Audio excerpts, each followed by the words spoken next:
Hello friends, welcome back to my YouTube channel. মই অনুৰাগ শৰ্মা আপোনালোক সকলোকে পুনৰবাৰ স্বাগতম জনাইছো মোৰ YouTube চেনেলটোলৈ। আজি মই আপোনালোকৰ সন্মুখত এটা নতুন ভিডিঅলৈ উপস্থিত হৈছো আৰু আজিৰ ভিডিঅ'টোত মই আপোনালোকৰ সৈতে শেয়াৰ কৰিম, ডিসকাস কৰিম সাব ৰেজিস্ট্ৰাৰ যোনটো আসাম ৰেজিষ্ট্ৰেচন সাৰ্ভিসৰ আন্ডাৰত পৰে। এবাৰ APSCৰ কম্বাইন্ড কম্পিটিটিভ এক্সামিনেশনৰ যোনখন এডভাৰটাইজমেন্ট আছে তাতে আপোনালোকে দেখিব সাব ৰেজিস্ট্ৰাৰ পোষ্ট আছে এবাৰ কম্বাইন্ড কম্পিটিটিভ এক্সামিনেশনৰ আন্ডাৰত। সো সাব ৰেজিস্ট্ৰাৰৰ আজিৰ ভিডিঅ'টোত মই আপোনালোকৰ সৈতে ডিসকাস কৰিম, শেয়াৰ কৰিম, ডিসকাস কৰিম আৰু ভালকে ইন ডিটেইলছ এক্সপ্লেইন কৰিম যে সাব ৰেজিস্ট্ৰাৰৰ স্যালাৰি, ওয়াৰ্ক প্ৰোফাইল আৰু কেৰিয়াৰ প্ৰগ্ৰেছন কেনেকুৱা হ'ব পাৰে। ঠিক আছে, সাব ৰেজিস্ট্ৰাৰটো এটা ক্লাছ 2 গেজেটেড পোষ্ট হয়। সো এইটোৰ ভিডিঅ' মই আগতে কেতিয়াও বনোৱা নাছিলোঁ মোৰ চেনেলত। মই বহুতখিনি ভিডিঅ'ছ এনেকুৱা ধৰণৰ পোষ্টবিলাকৰ ওপৰত আপলোড কৰোঁ। সো দুটা প্লেলিষ্টত আপোনালোকে পাই যাব। APSC CC সাৰ্ভিস কেডাৰ বুলি এটা প্লেলিষ্ট আছে, তাতে এইখিনি ভিডিঅ' পাই যাব। লগতে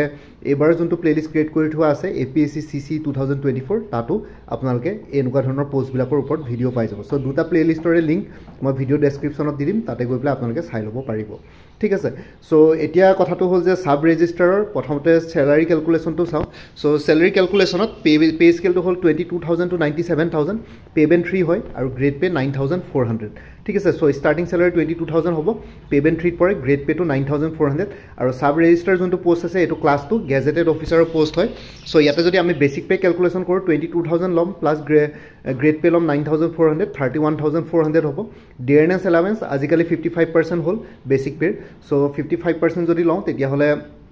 31,400 ৰ 55% যদি ক্যালকুলেট কৰোঁ 17,270 হ'ব। তাৰপিছত আহি গ'ল হাউচ ৰেণ্ট এলাৱেন্স। ঠিক আছে, হাউচ ৰেণ্ট এলাৱেন্স জেগা লৈ পেলাই বেলেগ বেলেগ 10%, 8%, 7% অফ বেসিক পে হয়। গুৱাহাটী মেট্ৰপলিছ এৰিয়াত যদি আপোনালোকৰ পোষ্টিং হয় তেতিয়াহ'লে 10% হ'ব আৰু তাৰ বাহিৰে অন্য যোনখিনি চহৰ আছে ধৰক category 2 city, tyre 2 city, tyre 3 city তেনেকুৱা ধৰণৰ কথা আছে। টায়াৰ 2 বিলাকত 8% হ'ব, যেনেকৈ আপোনালোকৰ ধৰক যোৰহাটে হওক, তেজপুৰে হওক। ঠিক আছে, তেনেকুৱা ধৰণৰ জেগাত পোষ্টিং হ'লে মানে 8% হ'ব আৰু তাৰ তলৰ যদি আৰু অলপ সৰু জেগা হয় লাইক গোলাঘাট বা তেনেকুৱা ধৰণৰ কিবা জেগাত হ'লে 7% হ'ব বেসিক পে। ঠিক আছে, আৰু হাউচ ৰেণ্ট এলাৱেন্সটো ইয়াত ক্যালকুলেট কৰোঁ 10% লৈছোঁ। সো 10% অফ বেসিক পে মানে 10% অফ 31,400, 3,140। মেডিকেল এলাৱেন্স ইয়াতে মেডিকেল এলাৱেন্স 600 আৰু গ্ৰছ স্যালাৰি যদি ক্যালকুলেট কৰোঁ তেতিয়াহ'লে আমি বেসিক পেটো ল'ম 31,400 প্লাস 17,200 প্লাস 3,140 প্লাস মানে হাউচ ৰেণ্ট এলাৱেন্স 10% লৈছোঁ, মানে গুৱাহাটীত পোষ্টিং হ'লে যি হ'ব সেইটো লৈছোঁ আৰু লগতে মেডিকেল এলাৱেন্স 600 লৈছোঁ। সো গ্ৰছ স্যালাৰিটো হ'ব 52,410 আৰু ডিডাকশ্যনছ নেশ্যনেল পেঞ্চন সিস্টেমত ডিডাক্ট কৰা হ'ব প্ৰত্যেক মাহে 10% of basic pay plus DA।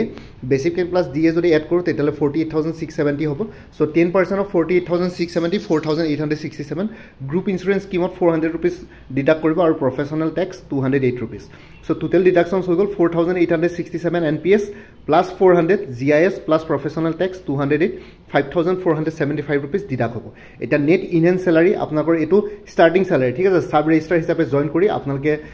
কেৰিয়াৰৰ প্ৰথম মাহৰ স্যালাৰিটো কিমান হ'ব সেইটো ক্যালকুলেট কৰিছোঁ। সো ইনহেন্স স্যালাৰি যদি আমি চাওঁ গ্ৰছ স্যালাৰি আছিলে 52,410 মাইনাছ টোটেল ডিডাকশ্যনছ 5,475 ইকুৱেল টু হ'ব 46,935 প্লাস ট্ৰেভেলিং এলাৱেন্স আৰু স্পেচিয়েল এলাৱেন্স। ঠিক আছে, যদি আপোনালোকে কেনেবাকৈ ট্ৰেভেলিং কৰিবলগীয়া হয় বা কিবা কিবি ট্ৰেভেলিং এলাৱেন্স থাকে, ট্ৰেভেলিং এলাৱেন্সটো ইয়াতে মই ইমান বিশেষ ডিটেইলছ নাজানো। সো সেইটো কাৰণে মই plus travelling allowance plus special allowance. Special allowance মানে আপোনালোকৰ ধৰক এতিয়া পঞ্চায়ত ইলেকশ্যন আহি আছে, পঞ্চায়ত ইলেকশ্যনত যদি কেনেবাকৈ আপোনালোকক কিবা স্পেচিয়েল ডিউটি দিয়ে তেতিয়াহ'লে স্পেচিয়েল এলাৱেন্স পাব আৰু তেনেকুৱা ধৰণকৈ আপোনালোকে কিবা কিবি ইলেকশ্যন ডিউটি বা অন্যান্য তেনেকুৱা ধৰণৰ VIP ডিউটি বা কিবা ধৰণকৈ তেনেকৈ ধৰণে যদি আপোনালোকক কেতিয়াবা ডেপুট কৰে, ঠিক আছে, তেনেকুৱা ধৰণৰ সিচুৱেশ্যনত বা সাৰ্কামষ্টেন্সেছত আপোনালোকে স্পেচিয়েল এলাৱেন্স পাব। সো 46,935 টো মিনিমাম পাবই ইনহেন্স স্যালাৰি চব কাটিকুটি enhance starting salary per month as a sub registrar join কৰি পেলাই। আৰু তাৰ উপৰি বাকী ট্ৰেভেলিং এলাৱেন্স বা স্পেচিয়েল এলাৱেন্স আৰু কিবা কিবি এলাৱেন্স থাকিব পাৰে, ডিপাৰ্টমেণ্ট ৱাইজ বেলেগ বেলেগ হয়। সো সেইটো কাৰণে মই এড কৰা নাই। সো আপোনালোকৰ ইনহেন্স স্যালাৰি গৈ পেলাই এৰাউণ্ড 50,000ৰ ওচৰাওচৰিকৈ হ'বগৈ গ্ৰছ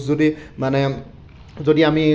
এপ্ৰক্স যদি চাওঁ 50,000ৰ ওচৰাওচৰি আপোনালোকে স্যালাৰি পাব। সো নেক্সটটো হৈ গ'ল জব ৱৰ্ক প্ৰফাইল। ঠিক আছে, জব আৰু ৱৰ্ক প্ৰফাইলৰ যোৱাৰ আগতে মই আপোনালোকৰ লগত এটা বস্তু শ্বেয়াৰ কৰিব বিচাৰোঁ। সো আপোনালোকে যদি জেনুইনলি APSCৰ প্ৰিলিমিনাৰী পৰীক্ষাৰ কাৰণে প্ৰিপাৰেশ্যন কৰি আছে তেতিয়াহ'লে আপোনালোকৰ ষ্টাডি ইনচাইট বা মৃদুল য়োগীয়ে ষ্টাডি ইনচাইটৰ ফালৰ পৰা এটা কমপ্লিট ষ্টাডি মেটেৰিয়েল কেপচুল আপোনালোকলৈ আগবঢ়াইছে APSC প্ৰিলিমছ 2025ৰ কাৰণে গোটেইটো প্ৰিমিয়াম হয় আপোনালোকে ইয়াতে যদি মই অলপ পেকেজটোৰ ডিটেইলছটো কৈ দিছোঁ পেকেজটোৰ ডিটেইলছটো আপোনালোকে যদি চাই ইয়াতে আপোনালোকে মই দেখাই দিছোঁ APSC CCR preliminary 2024-25 complete study materials package আছে ইয়াতে চ' মৃদুল যোগীয়ে আৰু লগতে অকমান মোৰ ফালৰ পৰাও মই ছাপোৰ্ট দিছোঁ চ' গোটেইখিনি প্ৰিপেয়াৰ কৰা হৈছে ইয়াতে তেওঁৰ বহুতখিনি ইয়াতে কণ্ট্ৰিবিউশ্যন আছে এই গোটেই কেপচুলটো বনোৱাত capsule for general studies paper 1 descriptive e books আৰু লগতে MCQ ইউ বুকছো ইয়াতে ইনক্লুডেড আছে ঠিক আছে কোৰ্ছ অভাৰভিউটো মই আপোনালোকক অলপ কৈ দিছোঁ 50+ PDF ই বুকছ আছে আৰু PDF নোটছ আছে ইয়াতে কমপ্লিট ইণ্ডিয়ান হিষ্ট্ৰী পেকেজ পাব ancient Indian history medieval Indian history modern Indian history গোটেইখিনি আছে ইণ্ডিয়ান ইণ্ডিপেণ্ডেঞ্চ মুভমেণ্টৰ পৰা আদি কৰি কমপ্লিট ইণ্ডিয়ান জিঅ'গ্ৰাফী পাব কমপ্লিট ইণ্ডিয়ান পলিটি পাব complete Indian art and culture থাকিব কমপ্লিট ইণ্ডিয়ান ইকনমি থাকিব আৰু নেশ্যনেল আৰু ইণ্টাৰনেশ্যনেল কাৰেণ্ট এফেয়াৰ্ছ থাকিব 2024-25 প্ৰিলিমছ প্ৰস্পেক্টিভৰ ফালৰ পৰা ইম্পৰ্টেণ্টখিনি প্লাছ 1500+ সায়েন্স ৰিলেটেড MCQs আপোনালোকে পাব কাৰণ APSC প্ৰিলিমিনাৰীত দেখে আপোনালোকে সায়েন্স ৰিলেটেড MCQs বহুত আহে আৰু আপোনালোকৰ যদি প্ৰিপাৰেশ্যনৰ টাইম যদি কম আছে চ' যিহেতু আৰু এমাহ সময় আছে চ' আপোনালোকৰ যদি এতিয়াও যদি প্ৰিপাৰেশ্যন ভালকৈ হোৱা নাই এই পেকেজটো লৈ পেলাই প্ৰিপাৰেশ্যন কৰিব পাৰে ইয়াতে আপোনালোকে গোটেইখিনি ধুনীয়াকৈ কভাৰ কৰিব পাৰিব ঠিক আছে তেওঁলোকৰ ষ্টাডি ইনচাইটৰ এপো এভেইলেবল আছে লগতে কোৰ্ছটোৰ লিংকটো এই ভিডিঅ'টোৰ ডেছক্ৰিপশ্যনত আৰু কমেণ্ট ছেকশ্যনত মই পিন কৰি দিম কোৰ্ছৰ লিংকত গৈ পেলাই আপোনালোকে ডাইৰেক্টলি পাৰ্চেছ কৰিব পাৰিব কোৰ্ছৰ লিংক দি দিম আৰু ষ্টাডি ইনচাইটৰ যোনকেইটা এপ আছে সেইকেইটাও আপোনালোকে ডাউনলোড কৰিব পাৰিব তাতো বিভিন্ন ধৰণৰ পেকেজেছ এভেইলেবল আছে so' Study Insight app Android Play Store আৰু আইফোন প্লে ষ্ট'ৰ দুইটাতে এভেইলেবল আছে মানে এপল প্লে ষ্ট'ৰ চ' দুইটাতে এভেইলেবল আছে মই তেওঁলোকৰ ষ্টাডি ইনচাইটৰ এপ্লিকেশ্যনছকেইটাৰ লিংক আৰু লগতে আপোনালোকৰ যোনটো এই কোৰ্ছৰ লিংক সেইটো মই আপোনালোকক ভিডিঅ' ডেছক্ৰিপশ্যন আৰু কমেণ্ট ছেকশ্যন শ্বেয়াৰ কৰিম complete Assam history ancient medieval আৰু মডাৰ্ণ ইয়াতে কভাৰ কৰা হ'ব কমপ্লিট আছাম জিঅ'গ্ৰাফী 3টা লাৰ্জ PDF ই বুকছ আছে premium Assam polity notes Assam art and culture notes Assam current affairs 2024-25 1500 Assam general knowledge MCQs Assam economy MCQs Assam general knowledge E book science and technology notes various notes which will be updated time to time আৰু কিছুমান এনেকুৱা ধৰণৰ notes আছে যোনবিলাক time to time update কৰা হ'ব এতিয়া suppose আপোনালোকে এইবাৰ প্ৰিলিমিনাৰী দিছে অহাবাৰো ধৰক প্ৰিলিমিনাৰী দিবলগীয়া হ'ল বা এইবাৰ কোনোবাই প্ৰিলিমিনাৰী নিদিয়ে নেক্সট ইয়েৰ দিম বুলি ভাবিছে তেতিয়াও আপোনালোকে এইখন লৈ থ'ব পাৰে তেতিয়া আপোনালোকৰ অহা বছৰৰ কাৰণেও ইয়াতে কভাৰ হৈ যাব কাৰণ কিছুমান নোটছ যোনখিনি ষ্টেটিকখিনিতো একেই থাকিব বাকী যোনখিনি ষ্টেটিক নহয় চেঞ্জেছ আহি থাকিব কাৰেণ্ট এফেয়াৰ্ছ বা অন্যান্য সেইখিনি টাইম টু টাইম আপডেট কৰি থকা হ'ব টেষ্ট ছিৰিজো এভেইলেবল আছে ইয়াতে আৰু কিবা যদি আপোনালোকৰ কুৱেৰি আছে তেতিয়াহ'লে এই হোৱাটছএপ নাম্বাৰটোত আপোনালোকে য়োগী ছাৰৰ লগত মৃদুল য়োগী ছাৰৰ লগত ডাইৰেক্টলি কথা পাতিব পাৰে ইয়াতে হোৱাটছএপ নাম্বাৰটো 8638092382 8638092382 এই হোৱাটছএপ নাম্বাৰটোত আপোনালোকে যোগাযোগ কৰিব লাগে মই কোৰ্ছৰ লিংকটো ভিডিঅ' ডেছক্ৰিপশ্যনৰ কমেণ্ট ছেকশ্যনত দিয়ে দিম তেওঁলোকৰ ষ্টাডি ইনচাইটৰ এপৰ লিংকটো দি দিম কোৰ্ছৰ লিংকত গ'লে এই কোৰ্ছটোৰ কথা সবিশেষ ডিটেইলছ পাই যাব আৰু তাৰ পাছতো যদি আপোনালোকৰ কিনাৰ আগতে যদি আৰু অলপ ডাউট ক্লিয়াৰ কৰি ল'ব বিচাৰে তেতিয়াহ'লে এই মৃদুল য়োগী ছাৰৰ হোৱাটছএপ নাম্বাৰটোত আপোনালোকে মেছেজ কৰি নিজৰ যি ডাউট আছে সেইখিনি ক্লিয়াৰ কৰি ল'ব পাৰিব 8638092382 ঠিক আছে চ' এইখিনি হৈ গ'ল চ' এইখিনি কথা আপোনালোকক ক'লোঁ বাকী ভিডিঅ' ডেছক্ৰিপশ্যনত মই আৰু এবাৰ ডিটেইলছত কৈ দিম বাৰু ভিডিঅ' ডেছক্ৰিপশ্যন আৰু কমেণ্ট ছেকশ্যন চেক কৰিলে মানে পাই যাব বাকী এতিয়া আকৌ ভিডিঅ'টোলৈ ঘূৰি আহিছোঁ ছাব ৰেজিষ্টাৰ জব প্ৰফাইলটোৰ কথা A sub-register is a class 2 gazetted government official in Assam responsible for registering various legal documents, primarily those related to property and ensuring their legality and authenticity. They maintain records of these registrations, collect fees and play a crucial role in the property transaction process ঠিক আছে sub ৰেজিষ্টাৰটো এটা class 2 gazetted post হয় government official হয় অসমৰ আৰু তেওঁলোকৰ responsibility হ'ল যে ৰেজিষ্ট্ৰেশ্যন কৰা ভেৰিয়াছ লিগেল ডকুমেণ্টছ যোনবিলাক ৰিলেটেড প্ৰাইমেৰিলি যোনবিলাক প্ৰপাৰ্টিৰ লগত ৰিলেটেড বা আৰু লগতে সেই ডকুমেণ্টছখিনিৰ লিগেলিটি আৰু অথেণ্টিচিটিটো এনচিয়'ৰ কৰা ঠিক আছে আৰু লগতে তেওঁলোকে ৰেকৰ্ডটো মেইনটেইন কৰে ৰেজিষ্ট্ৰেশ্যনৰ কালেকশ্যন ফি কালেক্ট কৰে আৰু ক্ৰুচিয়েল ৰুল এটা প্লে কৰে প্ৰপাৰ্টি ট্ৰেনজেকশ্যন প্ৰচেছবিলাকত আৰু কি ৰেছপনচিবিলিটিছবিলাকত যদি আমি অকণমান ডিটেইলছত যাওঁ তেতিয়াহ'লে আপোনালোকে দেখিব ৰেজিষ্টাৰিং প্ৰপাৰ্টি ডকুমেণ্টছ ঠিক আছে Sub-registers register a variety of documents including sale deeds, mortgage agreements and other property related transactions. ঠিক আছে ইয়াতে property documents বিলাক ৰেজিষ্ট্ৰেশ্যন কৰাটো তেওঁলোকৰ এটা কি ৰেছপনচিবিলিটিত পৰে যেনেকুৱা ধৰণৰ হওক চেল ডিডে হওক মৰ্টগেজ এগ্ৰিমেণ্টছ হওক বা আদাৰ প্ৰপাৰ্টি ৰিলেটেড ট্ৰেনজেকশ্যনছ এইবিলাক চাব ৰেজিষ্টাৰে ৰেজিষ্টাৰ কৰে এই এনেকুৱা ধৰণৰ ডকুমেণ্টছ আৰু মেইনটেইনিং ৰেকৰ্ডছ ঠিক আছে they keep detail records of registered documents ensuring transparency and preventing fraudulent activities ঠিক আছে আৰু লগতে তেওঁলোকে ৰেকৰ্ড মেইনটেইন কৰে চ' ডেট ট্ৰেন্সপাৰেঞ্চি আৰু ফ্ৰডুলেণ্ট এক্টিভিটিছবিলাক প্ৰিভেণ্ট কৰিব পাৰে ডিটেইল ৰেকৰ্ড মেইনটেইন কৰে verifying documents they verify the authenticity of documents ensuring that they are genuine and loud legally sound আৰু ঠিক আছে তেওঁলোকে ডকুমেণ্টছবিলাকৰ অথেণ্টিচিটিবিলাক ভেৰিফাই কৰে চ' ডেট সেইখিনি জেনুইন হয় আৰু লিগেলি চাউণ্ড থাকে গোটেই লিগেলি যাতে গোটেই বস্তুখিনি বাউণ্ড হৈ থাকে চাউণ্ড হৈ থাকে সেইখিনি বস্তু তেওঁলোকে ভেৰিফাই কৰে কালেক্টিং ফিজ ঠিক আছে they collect stamp duty and registration fees which are essential revenue for the state government আৰু আপোনালোকে জানে ষ্টাম্প ডিউটিয়ে হওক বা যোনখিনি ৰেজিষ্ট্ৰেশ্যন ফিজ থাকে সেইবিলাক one of the essential revenue কি বুলি কয় এছেঞ্চিয়েল ৰেভিনিউ হয় ৰেভিনিউ চ'ৰ্চেছ হয় ষ্টেট গভৰ্ণমেণ্টৰ কাৰণে বা আসাম গভৰ্ণমেণ্টৰ কাৰণে চ' সেইখিনি তেওঁলোকে কালেক্ট কৰে এইখিনিত ষ্টাম্প ডিউটিয়ে হওক বা ৰেজিষ্ট্ৰেশ্যন ফিজে হওক ছাব ৰেজিষ্টাৰসকলে কালেক্ট কৰে আৰু উইটনেছিং এক্সিকিউশ্যনছ ঠিক আছে they may also' witness the execution of documents ensuring the signatures and identities of the parties involved are verified আৰু লগতে তেওঁলোকে বহুতখিনি বস্তু এক্সিকিউট কৰে যেনেকৈ execution of documents ensuring the signatures and identities of the parties involved are verified so' এইখিনি বস্তু তেওঁলোকে ভেৰিফাই কৰে যোনখিনি বস্তু লেণ্ড ৰেজিষ্ট্ৰেশ্যনে হওক মেৰেজ ৰেজিষ্ট্ৰেশ্যনে হওক তাৰ লগত যোনখিনি জড়িত থাকে পাৰ্টিজ যোনখিনি জড়িত থাকে তেওঁলোকৰ গোটেইখিনি ছিগনেচাৰ্ছ আৰু লগতে ডকুমেণ্টছবিলাক তেওঁলোকে ভেৰিফাই কৰে সেইখিনি সঁচা নে মিছা ফেক নে কি বুলি কয় জেনুইন হয় সেইবিলাক বস্তু তেওঁলোকে ভেৰিফাই কৰে আপোনালোকে দেখিছে মাটিৰ ৰেজিষ্ট্ৰেশ্যন কৰিব গ'লে ছাব ৰেজিষ্টাৰৰ অফিচত গ'লে মানে আপোনালোকৰ ফিংগাৰপ্ৰিণ্ট লোৱা হয় ফটো লোৱা হয় ঠিক আছে স্কেন কৰা হয় মুখ মানে চকুকেইটা সেইবোৰ বস্তু কৰে চ' সেইখিনি বস্তু আপোনালোকৰ ইয়াতে ছাব ৰেজিষ্টাৰে এইখিনি বস্তু কৰে তাৰপিছত আহি গ'ল হেণ্ডলিং ডিছপ'জ দে অলছ' চৰি they may also be involved in resolving disputes related to property registration and related issues তেওঁলোকে ডিছপুটবিলাকো হেণ্ডেল কৰে প্ৰপাৰ্টি ৰিলেটেড প্ৰপাৰ্টি ৰেজিষ্ট্ৰেশ্যন আৰু ৰিলেটেড ইছ্যুজবিলাকৰ ক্ষেত্ৰত ডিছপুটবিলাকো হেণ্ডেল কৰে প্ৰভাইড ৰেকৰ্ডছ ঠিক আছে তেওঁলোকে they provide public access to records and certified copies of registered documents আৰু তেওঁলোকে পাব্লিকবিলাকক ৰেকৰ্ডবিলাকলৈ এক্সেছ দিয়ে আৰু লগতে চাৰ্টিফাইড কপিজ ৰেজিষ্টাৰ্ড ডকুমেণ্টছৰ চাৰ্টিফাইড কপিজবিলাক প্ৰভাইড কৰে আৰু এডিশ্যনেল ৰেছপনচিবিলিটিজ কিছুমান আছে যেনেকৈ ইছুইং encumbrance certificates ঠিক আছে sub registers issues encumbrance certificates which indicate any existing liabilities or encumbrance on a property encumbrances on a property ঠিক আছে চ' এইবিলাক একচুৱেলি এনকুম্ব্ৰেঞ্চেছ মানে লাইবিলিটিছ হয় লাইবিলিটিছ যিবিলাক দৰকাৰ পৰে চাৰ্টিফিকেট লাইবিলিটি প্ৰপাৰ্টি ৰিলেটেড চ' সেইখিনি বস্তু তেওঁলোকে এনকুম্ব্ৰেঞ্চ কৰে আৰু লগতে অথেণ্টিকেটিং documents De may also' authenticate other legal documents such as wills and marriage certificate ঠিক আছে তেওঁলোকে মেৰেজ চাৰ্টিফিকেট আৰু উইলছবিলাকো অথেণ্টিকেট কৰে আৰু আপোনালোকে ছাব ৰেজিষ্টাৰ অফিচত গৈ পেলাই আপোনালোকে বা ৰেজিষ্ট্ৰেশ্যন অফিচত গৈ পেলাই আপোনালোকে বিয়াৰ কাৰণে যোনখিনি কোৰ্ট মেৰেজ কৰে বা ৰেজিষ্ট্ৰেশ্যন কৰে সেইখিনি বস্তু কৰিবলগীয়া হয় ঠিক আছে ৰেজিষ্টাৰ কৰিবলগীয়া হয় নিজকে in essence the sub registrars role is to ensure the smooth legal and transparent registration of property and other legal documents protecting the rights of individuals and preventing fraudulent practices ঠিক আছে আৰু যদি sub register ৰোলটো যদি সৰল ভাষাত ক'বলৈ যাওঁ তেতিয়াহ'লে স্মুথ লিগেল আৰু ট্ৰেন্সপাৰেণ্ট ৰেজিষ্ট্ৰেশ্যন অফ প্ৰপাৰ্টি তেওঁলোকে এনচিয়'ৰ কৰে আৰু লগতে আদাৰ লিগেল ডকুমেণ্টছ আৰু লগতে ইণ্ডিভিজুৱেলছবিলাকৰ ৰাইটছবিলাক প্ৰটেক্ট কৰাটো তেওঁলোকৰ এটা ডিউটিত পৰে তেওঁলোকৰ ৰেছপনচিবিলিটি আৰু লগতে ফ্ৰডুলেণ্ট প্ৰেক্টিচেছবিলাক তেওঁলোকে প্ৰিভেণ্ট কৰাত সহায় কৰে ঠিক আছে চ' সেইখিনি বস্তু এইখিনিয়ে হৈ গ'ল sub register work profile job description এইখিনিয়ে হৈ গ'ল নেক্সটটো হৈ গ'ল কেৰিয়াৰ প্ৰগ্ৰেশ্যন এতিয়া এইটো ইম্পৰ্টেণ্ট আপোনালোকে যোনটো পৰীক্ষাৰ কাৰণে প্ৰিপেৰেশ্যন কৰি আছে বা যোনটো পোষ্ট আপোনালোকে ভাল পাইছে তাৰে কেৰিয়াৰ প্ৰগ্ৰেশ্যন কেনেকুৱা হ'ব কেৰিয়াৰ প্ৰস্পেক্ট কেনেকুৱা হ'ব সেইটো ইম্পৰ্টেণ্ট আপোনালোকৰ কিবা এটা কেৰিয়াৰ প্ৰস্পেক্ট থাকিলেহে চাকৰিটো জইন কৰিবলগীয়া হয় চ' আপোনালোকে তলৰ পৰা যদি চাওঁ হায়াৰকিত তেতিয়াহ'লে ছাব ৰেজিষ্টাৰ হিচাপে ছাব ৰেজিষ্টাৰটো এটা ক্লাছ 2 গ্ৰেড 2 পোষ্টত ধৰে চ' ইয়াতে আপোনালোকে ছাব ৰেজিষ্টাৰ হিচাপে মিনিমাম 10 বছৰ চাকৰি কৰাৰ পাছত ছিনিয়ৰ ছাব ৰেজিষ্টাৰ হিচাপে আপোনালোকে প্ৰমোশ্যন পাবৰ কাৰণে কোৱালিফাইড হৈ যায় ছিনিয়ৰ ছাব ৰেজিষ্টাৰ হিচাপে প্ৰমোশ্যন পাবৰ কাৰণে আপোনালোকে ডিপাৰ্টমেণ্টেল এক্সামছ ক্লিয়াৰ কৰিব লাগে তাৰপিছত বাকী ছাৰ্ভিচ ৰেকৰ্ডছ সেইখিনি বস্তু গোটেইখিনি চালি জাৰি চাই পেলাই আপোনালোকৰ ছিনিয়ৰ ছাব ৰেজিষ্টাৰ হিচাপে প্ৰমোশ্যন কৰে মিনিমাম ছাব ৰেজিষ্টাৰ হিচাপে 10 বছৰ চাকৰি কৰাৰ পিছত ছিনিয়ৰ ছাব ৰেজিষ্টাৰ হিচাপে আপোনালোকে প্ৰমোশ্যন পাব পাৰে আৰু ছিনিয়ৰ ছাব ৰেজিষ্টাৰটো ক্লাছ 2 গেজেটেড পোষ্টতে ধৰে কিন্তু ক্লাছ 2 গ্ৰেড 1 ধৰে চ' ইয়াতে অকণমান গ্ৰেড পেটো অলপ বাঢ়ি যায়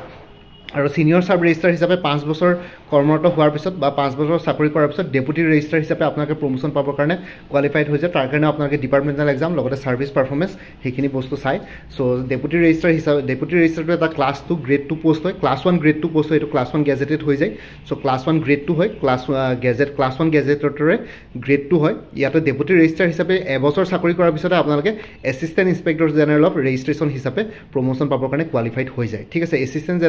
ইনস্পেক্টৰ জেনেৰেল ৰেজিষ্ট্ৰেশ্যনটো ক্লাছ 1 গ্ৰেড 1 পোষ্ট হয় আৰু ইয়াতকৈ ওপৰলৈ ছাব ৰেজিষ্টাৰ হিচাপে জইন কৰিলে আপোনালোকে প্ৰমোশ্যন নাপায় চ' নেক্সট টোটেল 3টা প্ৰমোশ্যন পোৱাৰ সম্ভাৱনা থাকে আৰু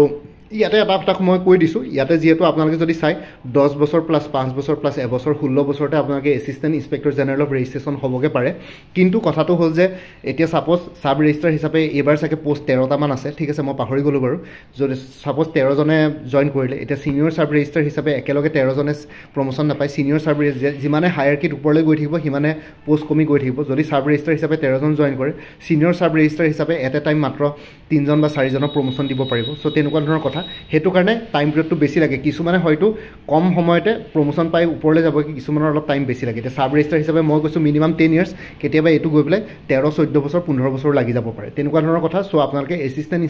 ইন্সপেক্টৰ জেনেৰেল অফ ৰেজিষ্ট্ৰেশ্যন হোৱাৰ সম্ভাৱনা থাকেগৈ ৰিটায়াৰমেণ্টৰ আগে ইয়াতকৈ ওপৰলৈ যাব নোৱাৰে ইয়াতকৈ ওপৰত যদি deputy inspector general of registration বা ইন্সপেক্টৰ জেনেৰেল অফ ৰেজিষ্ট্ৰেশ্যন ঠিক আছে বা ৰেজিষ্ট্ৰাৰ যদি হ'বলৈ যায় তেতিয়াহ'লে আছাম চিভিল ছাৰ্ভিচ মানে ACS নহ'লে Indian administrative service IAS officer হ'ব লাগিব তেতিয়াহে ইয়াৰ ওপৰৰ ৰেংকবিলাক আপোনালোকে পাব ঠিক আছে এতিয়া যদি কোনোবা যদি ACS অফিচাৰক ডাইৰেক্ট ৰেজিষ্ট্ৰেশ্যন ছাৰ্ভিচত যদি ডেপুটেশ্যনত দিয়ে তেওঁ directly assistant inspector general of registration হিচাপে জইন কৰিব তলৰ sub registrar senior sub registrar deputy registrar এইবিলাক ৰেংক তেওঁলোকে নাপায় ঠিক আছে ACS অফিচাৰ এজনে direct assistant inspector general of registration হিচাপে জইন কৰিব চ' আপোনালোকে দেখিছে অভিয়াছলি ACS বা চিভিল ছাৰ্ভিচেছ কেডাৰবিলাক অভিয়াছলি অলপ ওপৰত থাকে চ' সেইটো কাৰণে আপোনালোকে ACS সেইটো কাৰণে সকলোৱে বিচাৰে চ' এইবিলাক এলাইট ছাৰ্ভিচ কেডাৰত পৰে সাব ৰেজিষ্ট্ৰাৰ হওক বা অন্যান্য ছাৰ্ভিচেছবিলাক চ' ACS বিলাকে বা IAS অফিচাৰবিলাকে direct assistant inspector general of registration হিচাপে জইন কৰিব পাৰে এইটো ডিপাৰ্টমেণ্টত যদি তেওঁলোকে ডেপুটেশ্যনক পঠিয়ায় ঠিক আছে চ' এইটোৱে হৈ গ'ল আৰু লগতে ইয়াতে 16 বছৰ বুলি কৈছোঁ কিন্তু প্ৰমোশ্যন সঁচা ৰিয়েল চিনেৰিয়ত আপোনালোকৰ প্ৰমোশ্যন ধৰক একেবাৰে টাইমলি নহয় কেতিয়াবা কিছুমানৰ হ'ব পাৰে কিছুমানে এতিয়া ধৰা সাব ৰেজিষ্ট্ৰাৰ হিচাপে 10 বছৰ থকাৰ পিছত ছিনিয়ৰ সাব ৰেজিষ্ট্ৰাৰ হৈ গ'ল কিন্তু ছিনিয়ৰ সাব ৰেজিষ্ট্ৰাৰ হিচাপে হয়তো 5 বছৰ চাকৰি নহয় 5 বছৰ নহৈ পেলাই 8 বছৰ 9 বছৰতে নেক্সট ডেপুটি ৰেজিষ্ট্ৰাৰ হ'বগৈ ঠিক আছে ডেপুটি ৰেজিষ্ট্ৰাৰ হিচাপে এবছৰ হ'লে আপোনালোকে কোৱালিফাইড হৈ যায় এছিষ্টেণ্ট ইন্সপেক্টৰ জেনেৰেল ৰেজিষ্ট্ৰেশ্যন পাবৰ কাৰণে কিন্তু হয়তো সেইটো এবছৰ নহৈ পেলাই 3-4 বছৰ লাগি যাব পাৰে চ' তেনেকৈ টাইম পিৰিয়ডটো গৈ পেলাই লাষ্টত আপোনালোকে ৰিটায়াৰমেণ্টৰ আগত এছিষ্টেণ্ট ইন্সপেক্টৰ জেনেৰেল ৰেজিষ্ট্ৰেশ্যন হোৱাৰ সম্ভাৱনা থাকিব চ' ইন কেৰিয়াৰ আপোনালোকে 3টা প্ৰমোশ্যন পাব পাৰে ঠিক আছে চ' এইটো হৈ গ'ল আপোনালোকৰ কেৰিয়াৰ প্ৰগ্ৰেশ্যন সাব ৰেজিষ্ট্ৰাৰ বাকী এইখিনি আছিলে আজিৰ ভিডিঅ'টোত মই আপোনালোকক বুজালোঁ কেৰিয়াৰ প্ৰগ্ৰেশ্যনৰ ওপৰত সাব ৰেজিষ্ট্ৰাৰৰ লগতে তেওঁৰ যোনটো জব বা ৱৰ্ক প্ৰফাইলটো আছে ঠিক আছে সেইটোৰ ওপৰত ডিছকাছ কৰিলোঁ আৰু লগতে চেলাৰীৰ ওপৰত ডিছকাছ কৰিলোঁ আই হোপ ভিডিঅ'টো চাই গম পালে এইবাৰ যিহেতু কম্বাইণ্ড কমিটি এক্সামিনেশ্যনত এই পোষ্টটো আছে সেইটো কাৰণে মই এইটোৰ ওপৰত ভিডিঅ' বনালোঁ বাকী আপোনালোকক আৰু এবাৰ ৰিমাইণ্ড কৰি দিছোঁ যে যোনটো ষ্টাডি ইনচাইট মৃদুল যোগী ছাৰৰ যোনটো পেকেজ আছে চ' এই পেকেজটো আপোনালোকে ল'ব পাৰে প্ৰিলিমিনাৰী প্ৰিপেৰেশ্যনৰ কাৰণে চ' এইবাৰৰ কাৰণেও ল'ব পাৰে আৰু নেক্সট ইয়েৰ কোনোবাই যদি দিম বুলি ভাবিছে তেওঁলোকে এই প্ৰিলিমছ যোনটো কেপচুল আছে কমপ্লিট ষ্টাডি মেটেৰিয়েলছ সেইটো আপোনালোকে ল'ব পাৰে ঠিক আছে ষ্টাডি মেটেৰিয়েলছখিনিৰ বিষয়ে মই অকণমান আগতে কৈছিলোঁ চ' এইখিনি গোটেই পেকেজটোত পাব এইখিনিৰ মই যোনটো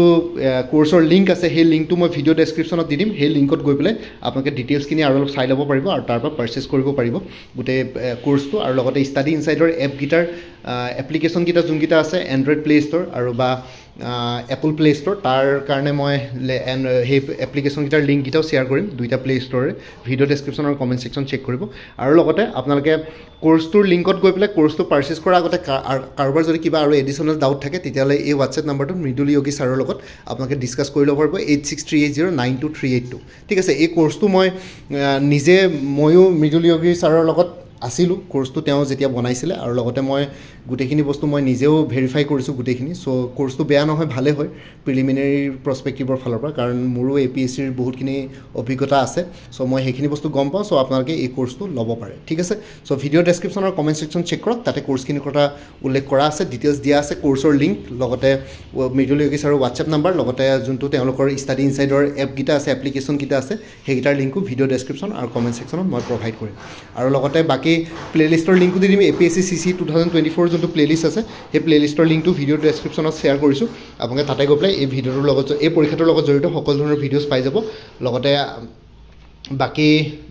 মোৰ ভিডিঅ'জবোৰ চাই যদি ভাল পায় মোৰ চেনেলটো ছাবস্ক্ৰাইব কৰি ল'ব আৰু লগতে আপোনালোকৰ যিমানখিনি ফেমিলি ফ্ৰেণ্ডছ ৰিলেটিভছ আৰু চিনাকি এক্সপিৰিয়েঞ্চ আছে তেওঁলোকৰ লগত মোৰ চেনেলটো শ্বেয়াৰ কৰিব লগতে কমেণ্ট ছেকশ্যনত জনাব কিবা যদি কুৱেশ্যন থাকে ডাউট থাকে মই নিশ্চয় আপোনালোকৰ কুৱেশ্যনছ আৰু ডাউটছবিলাকৰ ৰিপ্লাই দিবলৈ চেষ্টা কৰিম বাকী আজিৰ ভিডিঅ'টো ইমানতে সমাপ্ত কৰি আপোনালোক সকলোৰে পৰা বিদায় ল'লোঁ কাইলৈ পুনৰ এটা নতুন ভিডিঅ' লৈ আপোনালোকৰ সন্মুখত উপস্থিত হ'ম তেতিয়ালৈকে ভালকৈ প্ৰিপেৰেশ্যন কৰি থাকক সকলোৱে অল দি বেষ্ট থাকিলে bye take care friends Bharat মাতা কি